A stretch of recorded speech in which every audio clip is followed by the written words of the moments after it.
In terms of a customer profile, we call it a customer avatar. So you have a product and you have a service, and there's a customer that would want to buy them. Well, who is that customer? What is the customer's name? What is their age, gender, marital status? Do they have children? What are their goals and values? So you really have to dig deep and better understand who is your ideal target market, and then create a customer avatar. So there's, like I said, demographic information that you can start with, but really you also want to get to their challenges, their pain points, because people have challenges and they want to solve them and they want to solve their problems. And so you want to address them because it's important to make sure that whatever product or service you have is actually solving that problem for them. I mean, these are real problems and challenges that people are having.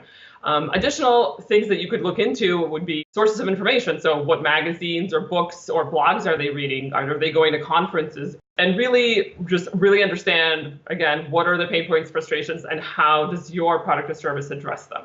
If you're getting started, you might not always be clear on what the best strategy is. So in terms of if you're just getting started and you don't have, let's say, a customer avatar yet, or you don't even have, let's say you're just getting started and you have a business, but you don't, or you just have a new product and you don't have any customers at all at this point. So the best way to do that would be to find prospects, so people who might be interested in your product or service, and survey them. Ask them questions. What are their challenges? Like, ask them things like, what are their challenges now? Like, what are the things that you can see would address those challenges? Is there a product or service you see out there that is currently doing that? If not, what would be the ideal scenario? And of course, get their demographic information as well too.